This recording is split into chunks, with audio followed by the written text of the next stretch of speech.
Kerala files ఎంత సంచలనం సృష్టించిందో తెలుసు.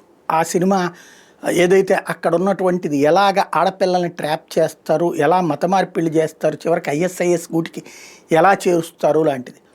అలాగే బెంగాల్ ఫైల్స్ సినిమా తీశారు రీసెంట్గా. బెంగాల్లో జరిగేటటువంటిది, బంగ్లాదేశ్ నుంచి ఎలా వస్తారు, ఎలాగ అక్కడ సెటిల్ అవుతున్నారు, అక్కడ ఉన్నటువంటి పౌరుల జీవితాలతో ఎట్లా చెలగాటమాడుతున్నారు, పెళ్ళిళ్ళు ఎట్లా చేసుకుంటున్నారు, అత్యాచారాలు ఎలా చేస్తున్నారు, ఎలా బెదిరింపులకు దిగుతున్నారు, బెంగాల్లో ఉన్నటువంటి పౌరులే భారతదేశంలో ఇతర ప్రాంతాలకు వెళ్ళేందుకు బ్రతకాల్సి వస్తుంది, బెంగాల్లో బ్రతకడానికి బంగ్లాదేశీలు వస్తే బెంగాలీలు బ్రతకడానికి మన దగ్గరకు వస్తున్నారు.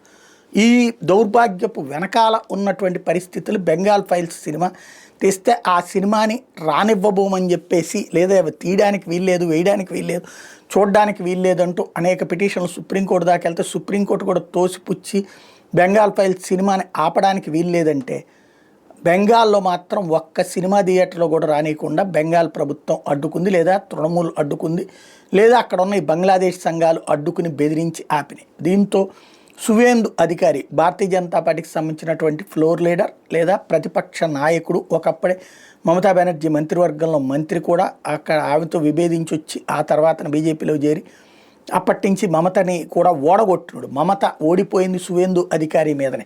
ఇప్పుడు ఆ సువేందు అధికారి చెప్పాడు, మీరు ఆపితే ఇదే సినిమాని ప్రతి మొబైల్కి ఫ్రీగా పంపిస్తాం, ప్రతి ఒక్క పబ్లిక్కి ఫ్రీగా పంపించి తీరతామని ప్రకటించాడు.